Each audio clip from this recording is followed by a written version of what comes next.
there's so much, I talked to the guy, a friend of mine who was head of structural engineering. You guys are kidding. Ready? Disregarding the engineering. Okay. He says, we do that all the time. Let's call the meeting to order. Please stand for the Pledge of Allegiance. Allegiance to the flag of the United States of America and to the republic for which it stands, one nation, under God, indivisible, with liberty and justice for all. Bruce, roll call, please.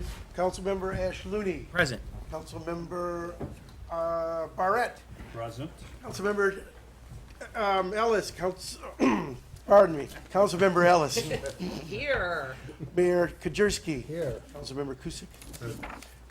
Mayor Pro Tem Gazelle. Here. Councilmember Bisbal. Here. All accounted for. Here's my list. The next item is the approval of the June 20th council meeting, regular meeting on page 3 to 7. Please review it, and if there's no questions, I invite a motion to approve the minutes. So moved. Second. All those in favor say aye. Aye. The next item is different commission and committee minutes, and we are accepting them in the public domain. I need a motion to accept.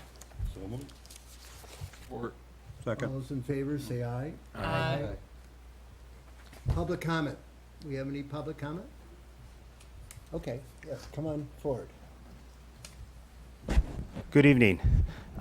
Thank you for inviting me here this evening. My name is George Nichols. I'm at 51 Fontana Lane, and I'm here to just address the board and the council with regards to the park improvement plans. As a licensed professional civil engineer, I've been working both for a consulting firm, a contractor, and also for the county. And I understand the bid process that takes place, and reviewed the bids that were on AEW's website with regards to the last bid that was taken. And I agree that the money is not being managed effectively, and that we have many people on both committees, as far as the Parks and Harbor, the Blue Ribbon Committee, as well as the council, trying to agree on what plans to do for the park improvement and the tennis courts in itself. I've spoken to the city manager a few times on the phone. I've also, like I said, gone on AEW's website and agree with what is being proposed currently as far as keeping the tennis courts in its current location. And that rebidding it is a good decision to take with the council itself. But part of the reason, I'm sure part of the reason the bids came in double, of course, was the fact that there was too many items on the agenda on the last bids with regards to a gatehouse, a drinking fountain, moving the courts to a different location, all the add-ons that added to the bid price itself, as well as the time of the season that the bids were taken. As a taxpayer, I feel that the city is taking the best approach possible, but also want to express my concern with regards to the need of a new gatehouse as well. You mentioned at the last council meeting that you have 2 nightly meetings to address for residents' input, and it was not notified in the Grosse Pointe News or the website. I think there was only the one meeting that was set forth between the last council meeting and tonight's council meeting. But I would like to know what data has been collected to support the need to move the gatehouse itself. How many cars have been ticketed by police for illegally parking there? Because I know that was one of the issues, that they said that cars are parking illegally there. So what aspect is there that shows that people have been ticketed? My family uses the park several times a week. We don't see a parking issue out there, even during hot days, 4th of July holiday when we're out there. We can still park in our lot, and if we need to park across the street, we don't see that to be an issue if that's the case. And I know the Farms has that as well, where there's overflow parking across the street from them. And have you considered using, a Park Pass scanner, where, people come in and have to get their Park Pass scanned either with a photo ID similar to a license to do that? Because all the other parks use that scanner ID. The Shores is the only park that does not have a scanner ID Park Pass. Also, this would be a much more cost-effective solution to ensuring that only our residents use the park. And it would also keep others from, getting fake IDs, whatever the case may be. And also making sure that the attendants are there to look at the Park Pass, show that, they're a resident. Also gives you a good indication of when the peak hours are people using the park. What ages of people using the park? that when it's scanned in, it automatically shows that, and you can get that data. Yes, I know they're there clicking, their counter, but that doesn't give you an indication of what age group, what the peak hours are for that entrance into the park. There needs to be, again, a stronger enforcement of people coming into the park, I believe. Only those residents. I know if you want to come and have a party, you can give a list of names for those people that are there. But if you're not on the list, I don't think that you should be allowed in the park. And whether the gatehouse is where it's at now or move forward, it's going to be the same issue. So why spend the money possibly on a new gatehouse entrance in itself? Important issue is that, with the fact that, there was a complaint that people are coming in, non-residents, because of big parties, taking up spaces of the parking. If that's the case, then I know at one time there was talk about a smaller pavilion to be constructed as well. But if you look at Grosse Pointe City, which is very similar to how the Shores Park is set up, where you drive in, you park, and you walk forward. And speaking to them, they have a scan system. I talked about the fact, do they have vehicles that park there that they're illegally parked there? And they do. They had that problem, where the concern here was that people were parking, walking across the street, going to the bus stop and going downtown, possibly wherever they may be. Their case was that people were parking there as a carpool, going to concert events downtown, coming back. And what they did is they enforced that. They put up signs, parking for Neff Park residents only. Had the police come in there, possibly give them a warning. If not, then ticket them again. And that really cut down on that aspect, which I think is something that the Shore should look upon doing if they want to keep cars from illegally parking in the parking lot year-round. It doesn't matter what the case is. Because they were also talking about the fact that how it was impeding them being able to dump their debris of wood chips or brush or whatever the case may be in their parking lot because cars were in their way. And this is their way of enforcing that and getting that issue resolved, which is something I think that the park should really, that the Shores, should really look into doing. Again, I feel that if you incorporate a park pass scanner system, that'll help eliminate the non-residents coming in. Also the fact of using that money for the tennis courts, of why do we need a 5-layer versus a 3-layer? I know that was discussed at last council meeting, and I know that's going to be part of an alternate phase in the bid process. But that amount, does it really incorporate a longevity in the life of the courts? I know you want to look at it as far as a long-term investment, and I appreciate that. My daughter takes tennis lessons, plans on playing hopefully at North. I don't think any of the other parks, nor even North, has a 5-layer course, U.S. Open grade tennis court system. So my belief is that why spend that extra money for something that is not used elsewhere, and that money could be used elsewhere for park improvements along the way. So I believe that the money can be better used, and then reusing it for repaving. I know there's different phases that the park master plan is being incorporated. I know phase 1 is the tennis courts, phase 2 is the gatehouse, phase 3 is other improvements to the park, but make certain that everything is distributed out to the public so that they are aware of that. I know we vote you in to help represent our city, but at the same time, you got to also look upon the residents to impose and incorporate their decisions and their thoughts behind any gatehouse improvements along the way. The park is great. We love our park. We love, we've been told numerous times by others how the Shores Park is very quaint. It's not large like the woods. It's not large like the parks. It has its quaintness. It has its uniqueness, which is the beautiful part about it, and we want to maintain that.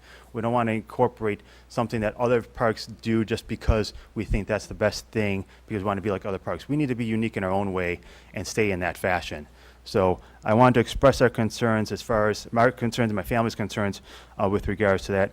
I know we're going out to redesign, having AEW go back out to bid again for keeping the courts in the same location. Again, spending money over and over and over again for that we feel that should have been addressed the first time, instead of wasting that money, to have now new plans put out. I know there's money set aside to do electrical work, cameras, scanners, things of that nature that should be really looked upon for the safety and well-being of the park for the future times itself. And I'm glad to hear that the city is looking at keeping the courts in the same location, realize that other area is a wet area, it's a low area. It was not going to help. It was going to cost more money to do that, and spend extra money for things that are not necessary. So I think the money needs to be spent carefully and not wasted anymore. So thank you for your time. Well, thank you for your comments. We appreciate them. The scanner, the park pass being scanned is really under, great consideration.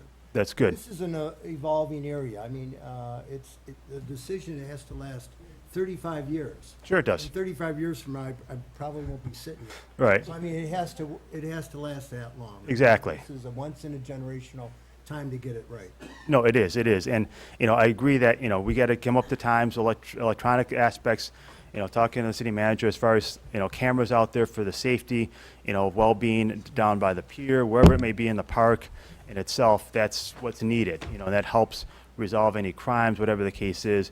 I think the scanning of the park pass is a great idea, but I think the money could be used more wisely elsewhere than building a new gatehouse and taking away land and incorporating the redesign of everything when I think it's just fine where it's at. If you need to maybe make improvements to where you're at now, they have an entrance in, entrance out, so it's not so congested in that area. That's a possibility. I know right now it's a little bit congested as you've been through the park.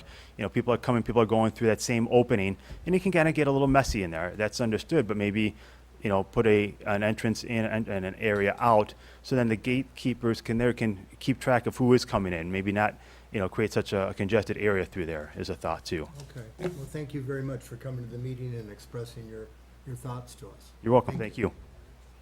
Public comment? Harry? Good evening, Harry Kurtz, 1040 Lakeshore.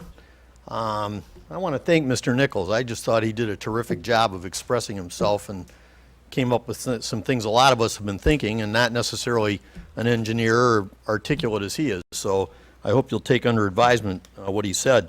I had occasion actually this morning to meet with a gentleman who came highly recommended, who's an expert, and I mean a world-class expert in doing tennis courts. And we talk about this being a world-class community. I think that's how we ought to be taking a look at this. Once in a generational opportunity, as you say, Mr. Mayor, we ought to do it right. And one of the first things he said is there's no way you need 5 layers here. In fact, they don't recommend that in Michigan. So for starters, Mr. Nichols' intuition was on target, I think, from what I heard. And I'll be happy to share this gentleman's information with Mark at a future time here. The other thing that he pointed out was he felt that our fence was remarkable, that the steel posts, or the way that thing's built, he says obviously the netting has to be removed, but you can replace that easy enough and do a little work. And he said, man, you're going to spend a lot of money to rip out those posts and then put in all new posts. He said you can paint them black. You can have I think he said it was a plastic coated netting black. He said black would be a lot better, a lot more pleasing to the eye than the mishmash that we have there right now. So that was just, those are 2 things, very, very costly items that they don't even have to be part of the equation, especially if we're leaving the courts there. Obviously, if you move the tennis courts, that's the end of the fencing we have over there. So I'd urge you to take that into consideration. Yeah, I hope we put up the surveillance cameras. I hope that continues to move forward. And as far as the gatehouse concerned, my only comment on that, besides the fact I'm totally personally against it, is I don't see how we can give up parking spots over there. That to me just doesn't make any sense. And there's no way you're going to put the gatehouse in there without sacrificing a lot of parking. So thank you. Thank you, Harry.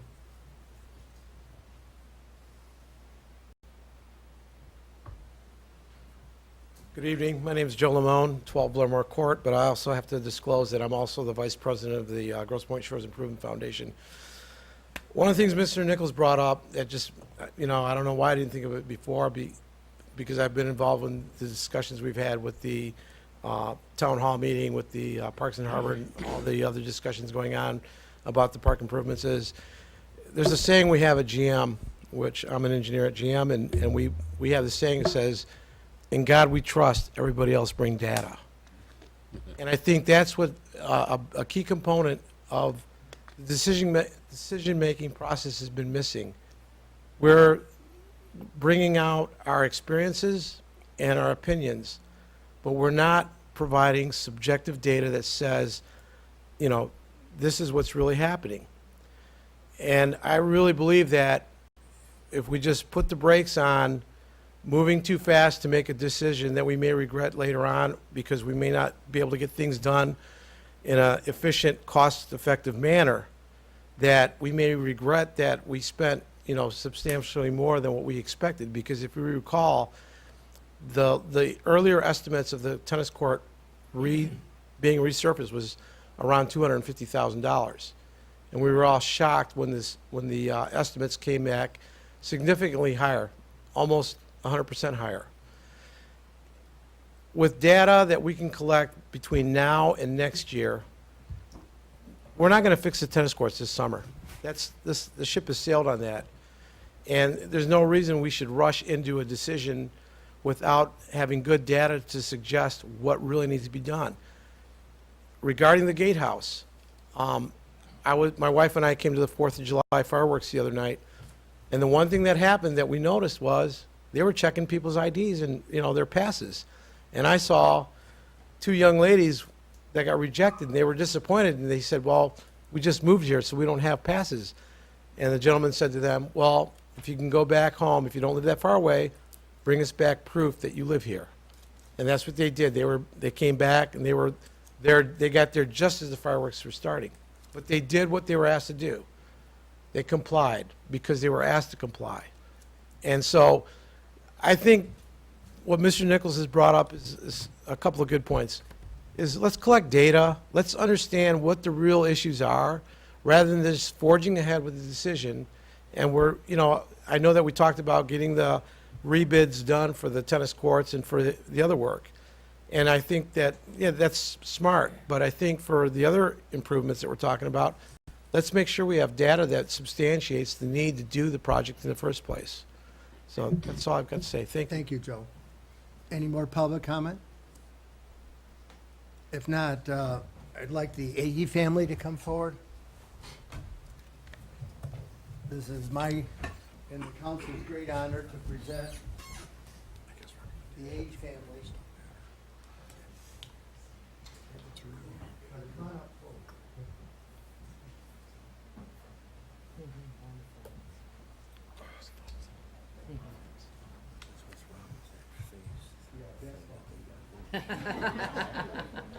Well, it's my great honor.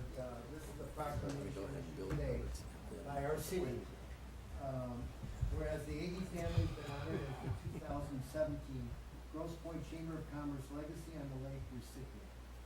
The Legacy Award is presented to an outstanding individual or family who displays leadership and giving to others in such a way that inspires and strengthens our community. The Age family holds a special place in the Grosse Pointe community and has served the community above and beyond the call of duty on numerous occasions. Whereas the 80s are known not only for their deep commitment to the Grosse Pointe community, but also for establishing a legacy of philanthropy throughout the metropolitan Detroit area. 3 generations of 80s have lived and worked in Grosse Pointe for the past 75 years. Their stewardship, charity, and friendship continues to exemplify the meaning of loyalty to one's community.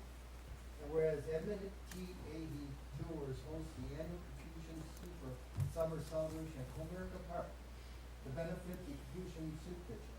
The event was established by Edmund Ahey and his wife Betty G., along with their 7 children, in 1981. The Confucian Soup Kitchen was founded during the Great Depression by Father, and soon-to-be Saint Solanus Casey. All proceeds from the annual event go directly to the Confucian Soup Kitchen. The efforts of the Ahey family are an illustration of dedication to one's community, and together they personify the meaning of being persons for others. And we're therefore on the 18th day of July, I, the mayor, and the city council, on behalf of the city, present this proclamation to the Ahey family and congratulate them for this.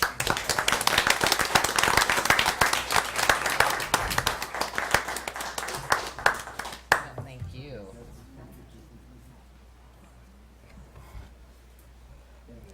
This is for Pam. I'm gonna take this for Pam. Thanks. Well, we're pleased to have you as distinguished residents of our community. Thank you. John, that's you.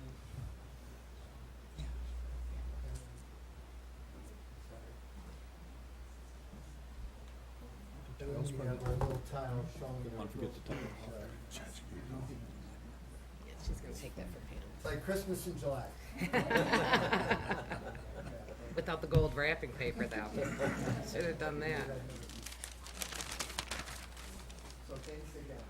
Thank you.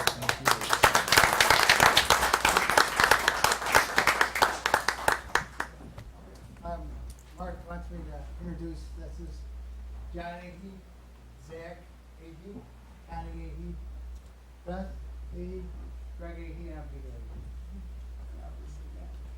Well, there we go.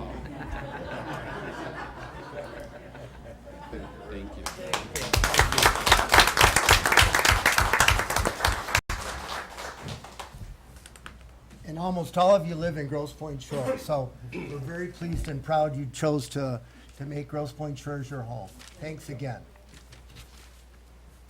At this point, we have a public hearing. I need a motion to enter into a public hearing to conduct business as a ZBA.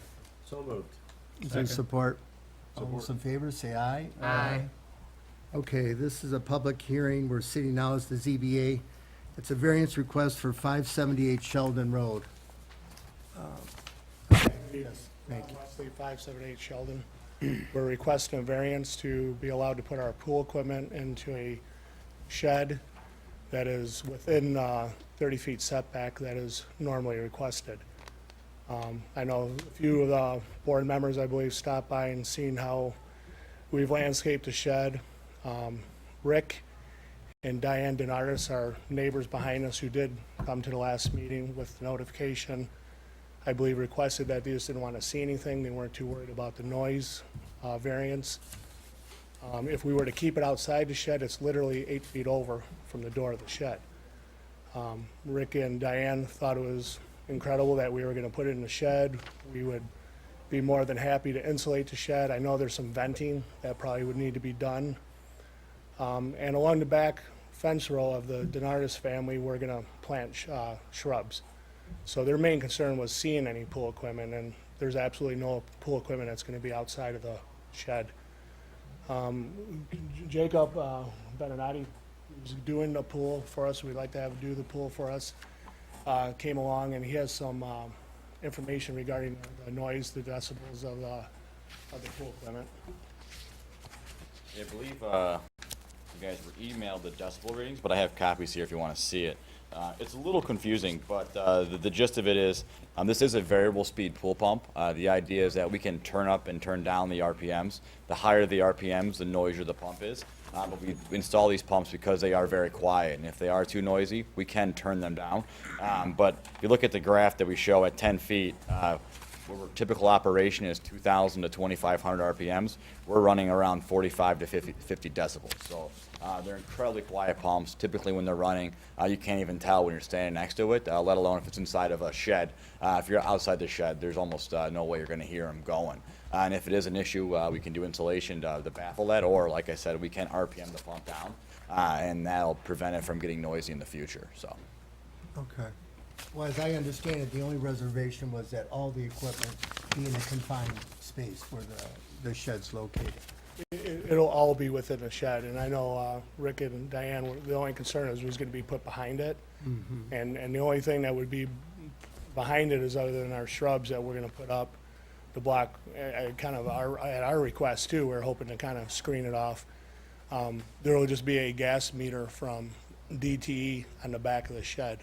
So obviously they can read that, but other than that, there's absolutely nothing outside the shed. The shed will more than accommodate every piece of equipment. Okay, okay. Is there any public comment? Any comments from the public? Yes, Mark? I just want to indicate this was approved by the planning commission with, they appeared before the planning commission. It was approved to proceed to council, and the recommendation was for council to approve this with the condition that it all be screened, landscaping put in, so. And I'm acting as Mary tonight. She was not able to be here tonight. We got many hats tonight. You didn't get a concurrence by your neighbor? They didn't want to sign a document? We would be more than happy to them. Like I said the other evening when we had them over, they wished us luck on our project. Ever? Yeah, I didn't get anything in writing. I don't have an objection as long as you get their signature, The neighbor behind was present at the, but we don't have it in so, the file. no, but they were present and agreed that based on the fact that it was closed, yeah. I would be more than happy to override. If you did that, I have no objection. Okay, very Now, good. You're gonna have a gas heater in this shed? Yes, I mean, well, Yeah. you better explain that, yes. I mean, it's obviously a heated pool, so you're. Right, correct, Yeah, but it'll be insulated on the outside. yes. That's not bad.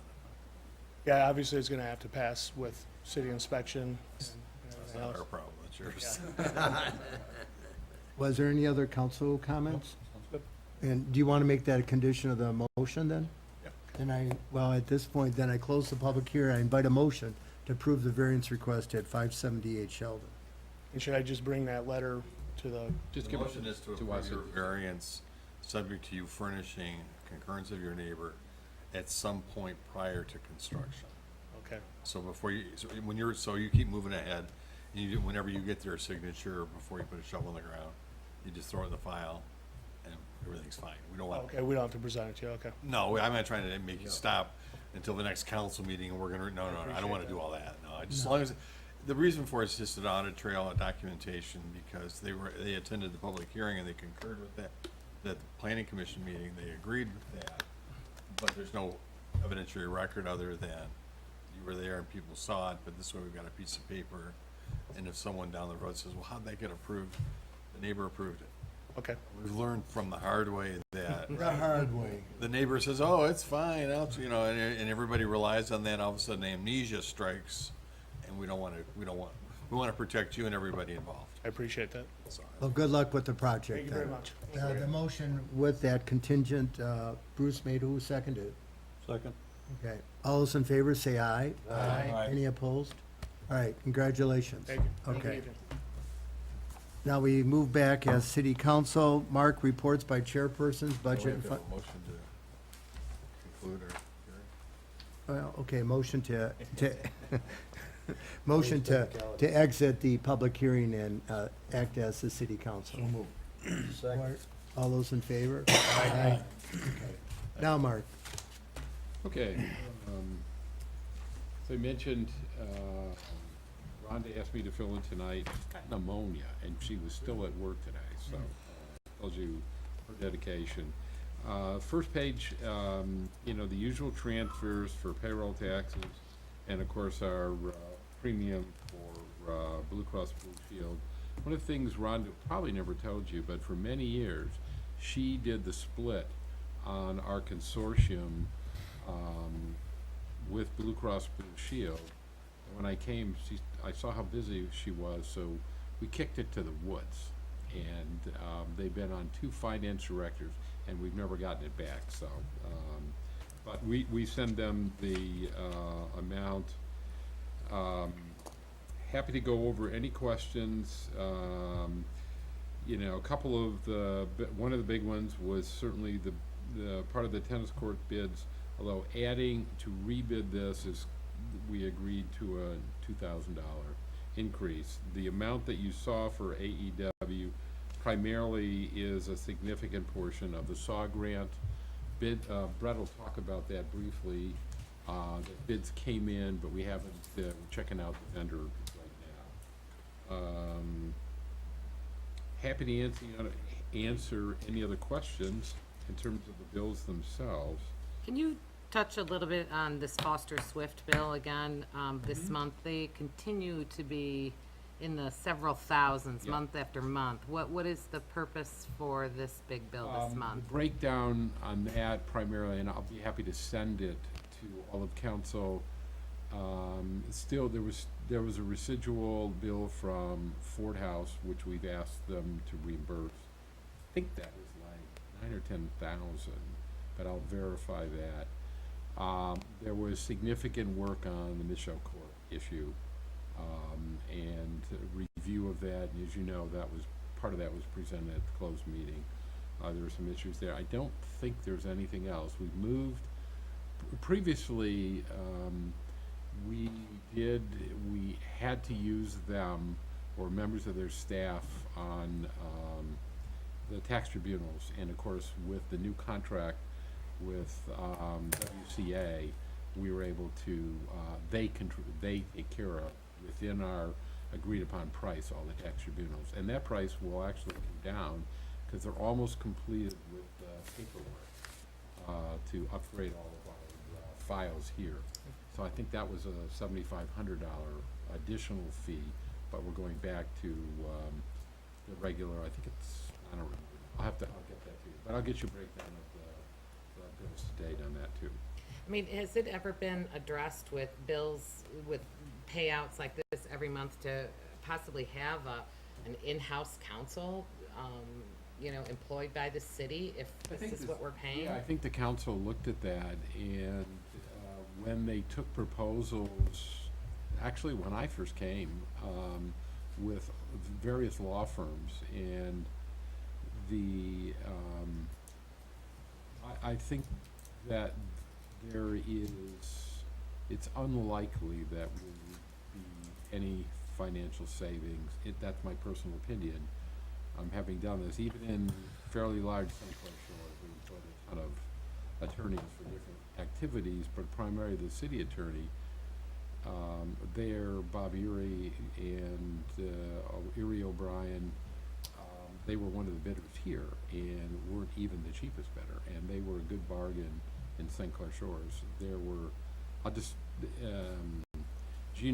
I served on the RTAB board for Allen Park, and there was just a move in the city of Hamtramck, which is still under receivership by the state. New attorneys there. If you can imagine, in that small community, the attorneys made over $500,000 a year, and tried to put someone, and this is, I think it's public information, they tried to put someone in who was going to rehire that firm of attorneys. And the RTAB board, thank goodness we checked with them. Mark, It's something maybe we'll talk again. The finance committee has had the city attorney in to discuss the bills, and from the staff wise, I think we're, there are strange items that come up from time to time that are outside of his retainer, but I would say the chief and I and Brett and other members of staff are probably on the phone with him, I bet you, every other day, or several times a week, and that's included in our retainer at this point. But I'm sure we can squeeze or invite him in. And actually, there's been no increase in his retainer fees, but a lot of these outside things, and when, from a staff viewpoint, we think that we have made those changes that pull those away to less expensive, like the WCA contract and stuff.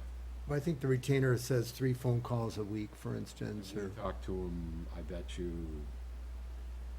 7 times a week among all of us, and they're all screened. I mean, a lot of those, I'll give you the breakdown for last month, but I'm sure we get a few Freedom of Information Act requests, and those are always reviewed by the city attorney prior to our issuance, even though we did most of the work internally for that. The chief gets some of those, and some of them are requests for files for cases that are still under consideration and stuff like that. okay. Mark, there was $1,000 Traffic Improvement Association for membership. That's our annual membership. They are the association around the state that can provide any traffic reviews, and they were critical in some of the work here at, they weren't the engineer, they provided consulting help to us as part of our membership. Okay. And in other cities, I think the Grosse Pointe City belongs to them, I think the park does too. I'm not sure if the Fonz does, but they provided solutions at some of the schools, from the moms who want to get their kids 10 feet closer to the door because it's raining out and stuff, so. And Mark, Crystal Clean Power Washing, do we have our own power washer? No, this is for the exposed aggregate area at the park, which we now clean every year, keeping with the wishes of the Improvement Foundation who helped pay for that. And then Okay. we seal it and stuff like that. Okay. Are there any other questions from council? I got one on street lighting. $4,400 for street lighting, seems like that's out of line. That may be our Edison only. No, it's got, bills made out to Detroit Give Edison, me tell me which page and where it is, and I'll look for it. 19, Um, It's the third item from the bottom of 19. I'm going by what's on this sheet. Okay, I'll look, I I'll just- look at that one. That sounds like that's out of line. Yeah. You mean too low? Yes. No, it's Too high. too high. Oh, okay. We have 300 streetlights at what, $4 a piece? At max. That's $2,400 a month. I'll pull the bill. Just have them send me a copy of it. Any other questions by council? I was just gonna say, Tina's question about the legal fees, if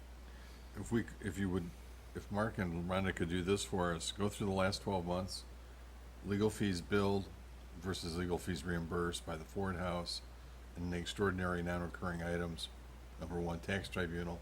We spent a lot of money on tax tribunal cases, two in particular, $30,000 to $40,000. So if you take those out, and then And that include the expert witness, I think, too, that we Yes. were it could forced well to have secure. And the we also, besides, I think there's at least one expert witness, and we had to have appraisals done too, for that. Now, do we not request payment for that from the persons? That's a tax requesting? tribunal case, so that's our cost to fight the case, to challenge the assessment. That's not a reimbursable expense, like if we're doing legal stuff for the Ford House project, we get, dollar for dollar back on that. Then there was a lot of money spent too, don't forget, at the Deeplands, Sure. that we did not get reimbursed for. So, Not yet. but don't forget, under our accounting system, we're under cash basis accounting. So when we spend the money, when we pay the bill, it hits our books. Even though it may be reimbursable, or we feel it will be reimbursable in a year or two, even, the next developer, we can't put that as a receivable due in the future. That's not the way the accounting system enables us. So you just have to keep a running tab that says, we need this money back in our coffers. Between those two, it's over $60,000 or $70,000 at tax tribunal and Deeplands. Yeah. Then the other cost for the Ford House was reimbursed, and then Mishaw, that was not that significant. That was probably, and that's, since we got the proceeds on that. Our intern probably can do that, in the next few weeks, so I mean, it's a good project. It'd be illuminating for everybody, Yeah. And trust me, we're vitally aware of, and I think your concern, Tina, is cost creep. We're very conscientious about, how much we're paying for unleaded gas, lawnmower blades, all that stuff, everybody's expenses, and that's, they're no different than our auditors who are under a 3-year contract, or the street lighting guys, if the bill's too high, Bob's looking at it going, what is this? That's the scrutiny that we want, so. Yeah. We'll do that, we should do that. Well, if there's no other questions, I need a motion to approve this check run, approximate amount of $301,000. Is support? Support. All those in favor say aye. Aye. Any opposed? Okay. Bruce, Finance? Finance Committee did not meet this month. We're giving Rhonda a break because she's going through the audits. We don't have anything really on our agenda until September at this point. We're not gonna be in August either. The projects we put in place are coming to fruition. They're working on roads, they're working on park plans, so we're taking the summer off. Okay, thank you, Bruce. Public Safety Chief? Good evening, Mayor, members of the council. Just while I'm thinking about, Bob, was that check to DTE or was that to Frizard Electric, the one No, that you? DTE. DT. Okay, that would be something that would be outside of any reimbursement, but just to inform the council, we've had 2 streetlights taken down, one at Lakeshore Lane, and one on Valentine. I'm not exactly sure, on the south end of Valentine, and both of them have been reimbursed, and one of them was $4,500 and one other one was $5,300, so. This is electric bill. Electric bill, okay. I have no unusual activity to report for this month. We have been busy when we have the time throughout the city with ordinance enforcement. I know I sent you some information in regards to 501 Lakeshore, as well as probably a half a dozen other locations within the community that are, that we are initiating a complaint or it's been brought to our attention. 501 is a concern, and it continues to be a concern. We believe we've identified the interim owner perhaps. I think that house might have been a flip. But I spoke with his assistant today. They're very reluctant to yield any information to us. But we're working on them, and we, as Brett had his crew, we cut the grass. We're going to issue violations on everything we can, and we're going to continue to maintain that property for the neighborhood. So we are on that. We ask the residents if they do see something that is unsightly that we don't see, possibly in a backyard where we wouldn't see it, to please let us know. We don't have a officer dedicated to enforcement, ordinance enforcement, but we try and, I have a couple officers who are pretty aggressive with that stuff, so we try and, as well as boats in front yards. We've had a couple dumpsters removed in the past week. I saw a police car block a car that just pulled in the driveway, so that was good work right there. Yeah, and signs, I posted on city property is one of my pet peeves. That's what makes Grosse Pointe, when you don't see, garage sale signs and roofing signs and mattresses for sale, et cetera. So, our new officer is just started his 9th week of his FTO program. His supervisors and his field training officers say he's doing a great job. Tremendous medic. So these guys are really top-notch medics. I wanted to report that. I had a staff meeting in early July. My supervisors are in the process of conducting performance evaluations for all of the public safety officers. By their contracts, we conduct these evaluations twice a year, and we use the results for future promotional process. Total promotional score, 15% of it counts for service ratings. So we do these in advance, and we create a history for the officer. The 2 prep radios and the 1 mobile radio that we replaced that were approved for this year's budget have arrived. Motorola will be out to put those images on, and we will get those in service for the officers. Our public safety intern, who worked with us from May to July, was a great kid. He attends Ferris State University. He saw a lot of stuff in a short period of time. He was involved in that tool investigation that we had, and he was such a good employee. When he finished his program, I hired him as a part-time clerk. So he's having fun, and he got his school credit and et cetera, so that worked out very well. And the only other thing I have is that I'm sure you've all noticed that the traffic signal, the new post has, with Brett quarterback this installing, it's not exactly the right color. We're hoping I can coerce Brett into having it painted. We'll try and get it completed, but it is far more helpful if you're in the intersection, if you've made that left turn. So but that's all I have for tonight. If you have any questions. Yes, sir. You had last month, you had the fire truck had a leak in the tank. Yes. Did you get it fixed? We dodged a bullet on that. I personally drove the vehicle to Romeo and picked it up. The tops of the tank, there's 2 inspection plates on tops of the tank. It's a 1,000-gallon tank, and there are 2 inspection plates that are on top of the. We thought there may be a leak in the tank itself, but the portions of the inspection plate were rusted through, so they replaced them. I think the bill was about $1,500, $1,600, something like that. So, and actually, they repaired another small thing while they were in there. So, You got a good bill of health, huh? yeah, and the trucks both pump very well, but that could have been a career ender. So we're grateful for that. So when's the tool roundup sale? Well, we're still waiting to hear from the prosecutor on the criminal enterprise statute that we've probably satisfied 15 different departments throughout Wayne, Oakland, Macomb counties in regards to returning stolen property with proper documentation, and we're waiting to hear about this. We want to charge him with this criminal enterprising statute because he worked in concert with someone else extended period of time. So, and I have yet to meet with Mark and see what his direction is on that. We'd love to get rid of it. We'd like to get the C-tainer back into the back of the yard and get our lot back, so to speak, but it's still pretty much full of tools. So every day we're a little closer, I think. So. All right, thank you. Any Remember, questions? Chief, are all the cameras functional? They are currently all functional, yes. And I just, thank you for mentioning that. I just received a quote from Conti Electric in regards to the maintenance of the cameras. making sure that the lenses are kept clean and that they're all functioning.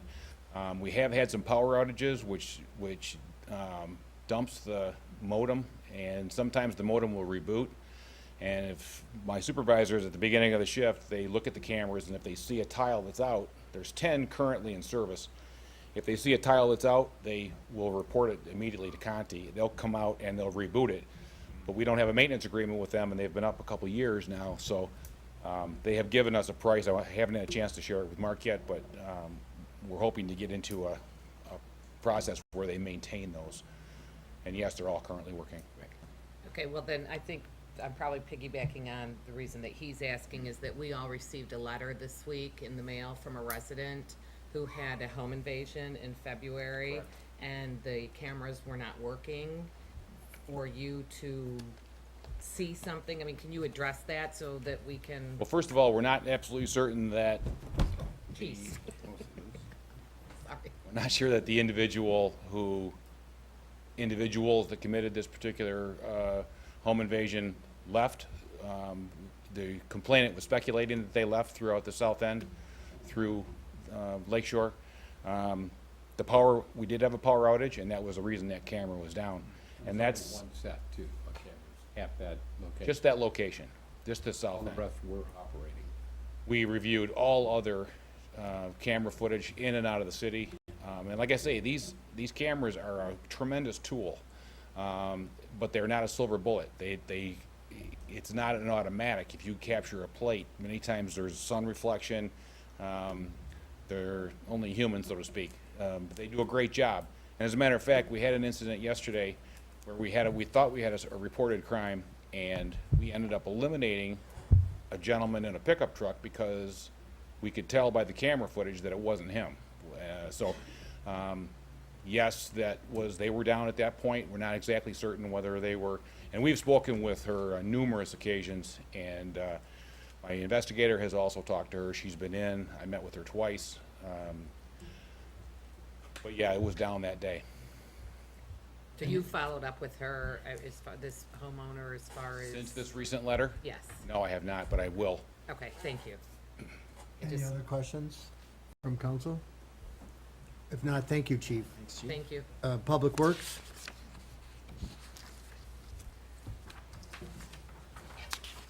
Good evening, Mr. Mayor, members of council, and residents. Thanks once again on behalf of the Public Works Department, giving me the opportunity to speak. My report is going to be quite brief this evening. I can start by saying I'm happy to say that construction is underway on Duval. Asphalt Controls has already had the opportunity to pour some concrete on the street. And so far, the current plan is to remove a section of rehabilitated or bad concrete in the afternoon and re-pour in the morning. And then after they're done pouring, they remove another section. So we're just kind of working our way down the street as we go. I can say that residents are very grateful that we are there, and so far the cooperation has been wonderful. Our summer employees are working quite hard to keep our grounds looking nice. The weather's been cooperating, and they're giving us help where needed. Currently, we're at full staff, but spring is gone and fall is coming, and we're already looking forward to seeing some of them go. Some of them want to take some time off before they get back to college and things like that. But right now, we're fully staffed, and we're getting a lot of things done. I also need to report on the DTE project. InfoSource and DTE are currently restoring landscape and cement on Lakeshore Road while installing gas services on Woodland Shore and Clairview. And Mr. Mayor, I understand that the crews are currently working near your house, so I hope that you can have the same positive experiences that most of our other residents have received. The final streets that need to get done are Oxford, Colonial, Lakeshore Lane, and Shoreham. Those streets have not been touched yet, but we're kind of holding them back a little bit till they get caught up on some restoration work. They seem to be doing a lot more work and getting ahead of themselves as far as restoration goes, so we're going to try to slow them down on new gas line installation. We still meet weekly. Any concerns that are brought up are normally handled on a weekly basis, if not sooner. And so far, although the project is requiring a lot of time, our residents, for the most part, have been well satisfied. And then when they're not, that's when I step in and try to help out. Our pool seems to be running well this season. We've had a few hiccups over the last month, but currently everything is running well. A lot of usage over there, and we're enjoying the beautiful summer months. Also, as mentioned earlier, our SAW grant. We did take bids last week.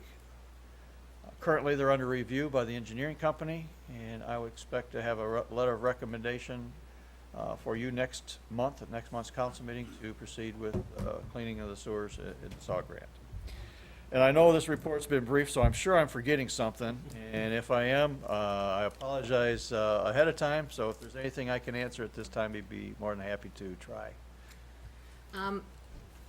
In the past month, we have on my street been inundated with people flagging the lawns for the different cables, for the different utilities.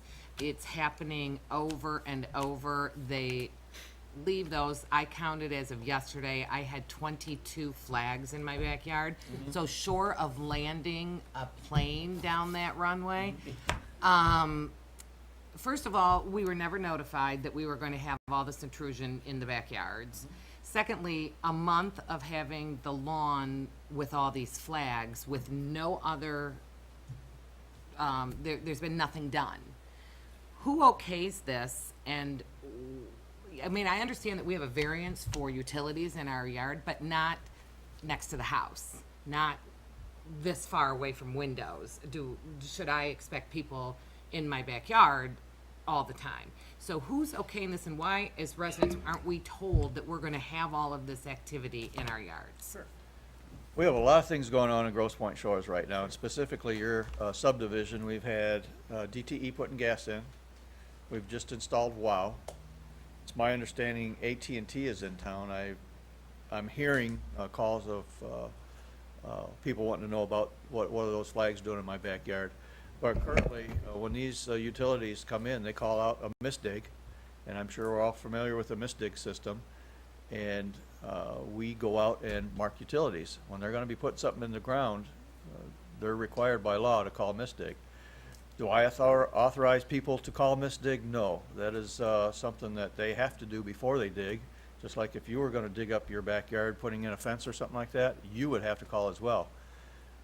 As far as authorization, I'm not sure there is authorization for ATT to come in and make a repair on their infrastructure, nor with WOW. We knew WOW was coming in because we invited them into the community. But that's what you're seeing right now, and we got a lot of stuff going on with 3 utilities, and all 3 of them in certain areas are working in the rear yard. Are you the only person that's mentioned this to me? No. My phone is ringing quite a bit. What are those flags doing? As a matter of fact, we're actually passing out flags on Duval so people can mark their own sprinkling system so we don't damage them. But that's why they're there, so we don't damage equipment that's in the ground. As far as authorization on how they get put in or who calls to put them in, Mark, I see you raising your hand here. Yeah, I'm just going to indicate that when Brett's had a good working relationship with DTE and their subcontractors, and so when we first heard word that AT&T was going to do something here, we immediately told them they better come in with plans, specs, where, etc. And we frankly threw them out of the city until we got that, including a deposit for they're connecting, replacing something just opposite you, just up from you in Grosse Pointe Woods. And so far, that's the only ones that we have. We're not allowed by state law. They have right to work in the easements, but we told them they will not be working here without plans and specs that we have in advance, so he knows that they're going to be here, and we can answer those kinds of questions as well. So do you have the plans and the specs? Because they Only for your subdivision. Okay, so you do. For those couple of streets. Okay. yes. And we collected, I'm not sure I remember, I think we got an $8,000 deposit for any damage they do that they do not fix. Our guys will fix them, they'll charge that account. Okay. Brett, with the baby pool, we don't have a liner anymore. Apparently a little child fell in the community splash party and got a little boo-boo on their forehead. I mean, is that something, have you had other complaints about people falling? It's all cement now, right? Yes, it's painted cement. We had a liner in there for a few years and ended up removing it because it started just falling apart and disintegrating, and we went back to paint. But I think with the liner, I think they would still have a boo-boo if they fell. It might not be as, Okay. severe, but that's something that can be looked into in the future. Well, the grandmother was first to point it out to me, so okay, thanks, Brett. Bob, Park and Harbor? You had not had a meeting, we had a joint meeting between Park and Harbor, so our next park meeting is not scheduled until August. Well, Tina, maybe get some adding. Okay. Blue ribbon. Legal report? Okay, got Brian's report, I'll give a discount. He talked, we talked to him about municipal park construction matters. He's, one of the things that will be on the bill, and I should have looked at this earlier, is he's assisting, as we're members of PATS as well as SOC, they're doing some bylaws as SOC is taking over pretty much the operation of PATS, which they've been operating in the first place. And it requires some changes to the contract with Smart directly. It advised us about, as well as the committee representatives, about the municipal community credits contract. He reviewed, at our request, and provided us some material on the Grosse Pointe Yacht Club boat well lease documents. Then on Deepland, there was talk about, he has advised staff on procedure for filing, and so far we have not had any further contact. And he advised, as he's required to, the city attorney for the developer. Hasn't the appeal period expired now? It's been 2 council meetings and we've not heard. They had 30 days from the zoning when we met to file an appeal. To the council as a whole, right? They haven't filed that. No. So that issue's mooted at this point now? As far as we know, yes. There was some question, and that's why he reviewed the statute as to what is the appeals period. And our contention, after his review, is that it is 30 days. But there's some, It's been 60 now. right. That is dead. He looked at the tax reverted properties case law, and I think that was reviewed at closed session with council. He helped review our bid documents for the sale of the parcel, reviewed the charter with respect to appointment of committees, boards and commissions. He did look at as he does for all of the things, but this is included in, for the most part, in our retainer, any of the ZBA or variance requirements that come to council. He's up to date on those. And finally, reviews the CDBG funding and program administration agreement for a grant that we negotiated through Wayne County that's gonna put a generator and some other improvements to the SOC facility. And that's part of a special demonstration grant. Council will get, because he's in the process of reviewing this now, an agreement with the city of Harper Woods, because we're likely to pool all the Grosse Pointe funds will be run, at least for the demonstration grant and for housing rehab through the city of Harper Woods.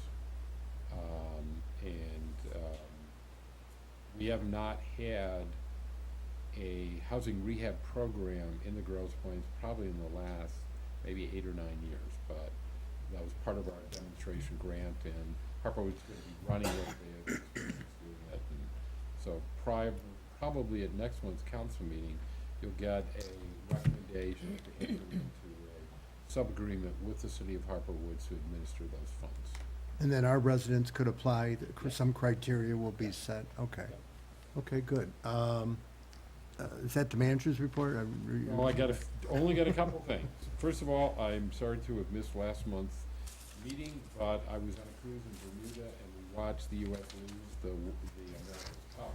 We did see on the race course, we're on a course between areas 4 and 5 with the turn, and we saw the only race the U.S. won, which is the only start we won too. Primary election is coming up early in August, and we're required to do this because of the opening for the state representatives. I think Tuesday at 4, I think, is the final date for petitions to be filed to run for council, and we do not have a primary for that. Those will come up at all those will be running in November for the election. The chief mentioned, each year we also do an evaluation. I do of the department heads and the non-union folks, and I know I've said this when I first came, but we are so blessed with the staff that we have. It's really hard for me to find, with one being the best job that they do, it's really hard for me to find twos. I haven't found any three for the staff people we have. So they make it a pleasure to work here, and two, I'm just amazed, as I think some of the neighbors are, at how much work we get done with the budgets and the staff that the council allows us to have, so. Okay. My report. Good. Old business, next item. Well, I think the rejection of the tennis courts, I mean, that's within the purview of your authority, so we've done that. New business, A, I'd like to withdraw A at this point until we get some cost information, and we could then figure out what the cost will be. So A is being withdrawn. Real estate sale, 57 Michelle Court, requires a motion by 5 council members. I invite a motion to sell it, allow the city to proceed with the sale of this land. So moved. So moved. Second. Any further discussion? If not, all those in favor say aye. Aye. Anybody opposed? No. Okay, thanks. Public comment? Any public comment?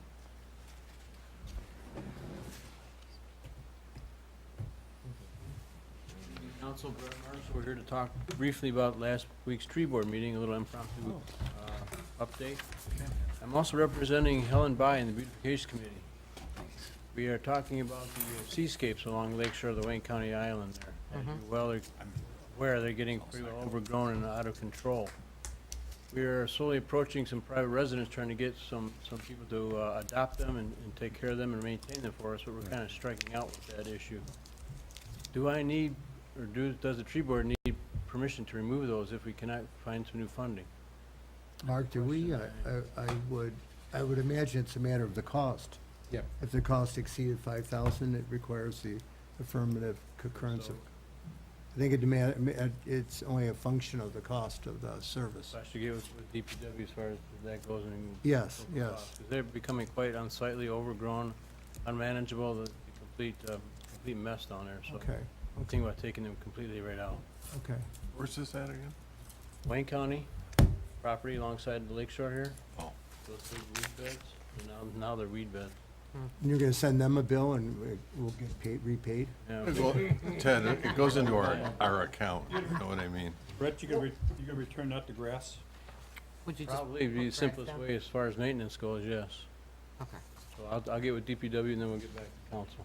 Okay. Thank you. That's except for the first one over here, right? First was being That is managed part of by- the owner, it's done by our resident north of Bernier Mill, correct. Okay. Thank you. Good. Thank you. Thanks, Brad. Hi, Harry. Hi, Harry Kurtz again. I'll try to be brief. I've got a quick question, Mark. I'm sure you know this right off the top. Is WOW doing all of Grosse Pointe Shores? Yes. To your knowledge, they're doing all of Grosse Pointe Shores. Heads up, they told my administrative assistant, that words don't describe how sharp this lady is, that they're not doing all of Grosse Pointe Shores, and we can forget about it down where we are. Now, they're doing all in, we'll talk tomorrow. Just so you know that, and they're telling other people the same thing, so I was very unhappy because I want to get rid of the current cable. Yes. I was a big proponent of bringing WOW in, so I'm glad to hear you can do something about that. Could you also give us a quick update on when the construction is going to resume at the Ford House water main project? And I preface that with, I want to thank Brett for the consideration he's shown us, and any questions we've had, because it's been a little bit of a project, as you all know. I just wonder if you had an update on when that's going to happen I again. think as of yesterday, there's been finally agreement. One of the big issues was across from you, there's one more connection in front of your house that needs to be made.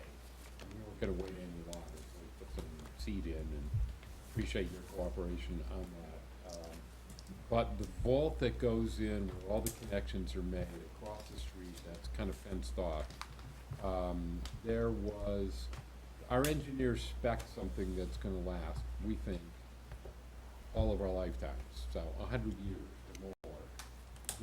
As many contractors like to do, they come up with alternatives that they think is gonna save them money. And until there was one that they could prove the structural capacity met our requirements, we weren't gonna accept it. That has just happened. I believe it's been ordered, and I don't know how long it takes to make. Do you? That's all I wanted to know is a timeline. I would say another few weeks. Is that, Found out yesterday that an agreement had been reached, and I have not talked to the gentleman that actually makes the vaults, so after I speak with him, I can. Would you? Okay, Yeah, we'll let you okay, know. thanks. We might have a parking issue, and I can't park there if there's a, if the construction's going on. We don't want to get in the way more than anything else, so, appreciate thanks. it. Thanks, Harry. Any more public comment? Helen, would you like to say something, or? Okay. Council comment. Bob? I have nothing. Alex? No comment. What's the update on the Wi-Fi for the park? We were waiting till July 1, when the new budget took effect, to determine, we did get prices from a couple. I think we're still waiting for a WOW price for that. I'm not 100% sure of that, but I'll check on that. Wi-Fi at the park. Okay, Bruce? No comment. Bob? No comment. Doug? No, good. Everybody's in a hurry. I have a few comments, but it's short. Our last swim meet of the season is tomorrow, 5:30 against Grosse Pointe City. It's come and visit and cheer on your team. At the last home meet, which was 2 weeks ago against Grosse Pointe Park, the final score was Shores 345 points and the Park 331 points.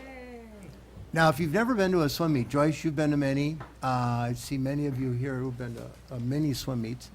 Brett used to cook the hot dogs at the swim meets. There's 61 events. And so a difference of those 14 points is the difference between 8 points more in a relay and not getting 8 points in a relay. So it came down to one relay race. I mean, it's just exciting, and it's the energy on the pool deck. You see 200 kids, 200-plus kids. I don't know, it makes me feel real good about the city because it's, we now have a better we have new amplifier, we have new sound system at the park, so there's clarity where last year and prior years we didn't have it. So come see our swim team tomorrow. The campout's tomorrow too as well. Our annual fishing derby is this Saturday at 8 o'clock to 10 o'clock. Chief, thanks for the trophies. We have about 10 prizes. Trophy for the first fish caught, the smallest fish caught, and we have to audit the person who catches the last fish because there's always a close tussle. I think they catch them and then let them just sit there for a while. And then the big fish, remember, we had the big fish was about this big, caught, so it's a lot of fun. We usually get 40 to 50 youngsters, people assisting, siblings assisting the fisher persons or fisher children, but it's just a lot of fun. I see a lot of grandparents with their grandson, granddaughter. It's really great. So finally, I'd like to thank the hard work done by the Park and Harbor Committee and the Blue Ribbon Panel. I attended the special meeting, and I saw a lot of passion by the individuals, you know, on behalf of our great city. So you know, we're still trying to figure out where we're headed. A lot is going to depend on the cost. We're waiting to see the numbers, but the park is our jewel. And again, we can't screw it up. The park is our jewel. This is a 35-year decision, and we promise to have the tennis courts in place, Mark, by next year, right? That's an absolute. We received a letter late last week, and the council got it, and Park and Harbor got it, but there's one paragraph that I think it's worth repeating. This is a 2-page letter near the bottom of page 1. The second issue has to do with relocation of the gatehouse.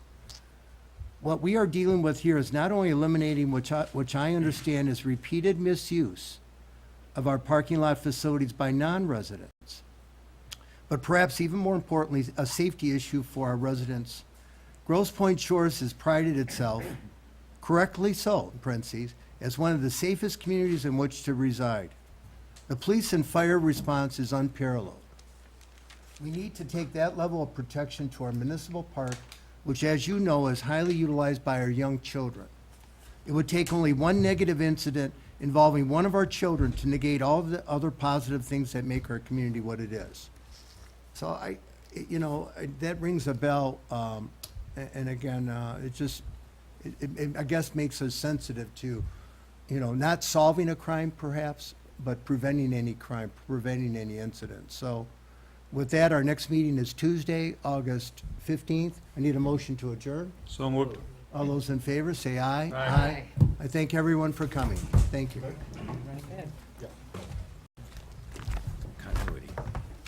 Well, we'll see if there's. Have a great trip, right? Okay, yep. You're going to Europe, right? To Europe? No, we're just going down to see the grandkids this time.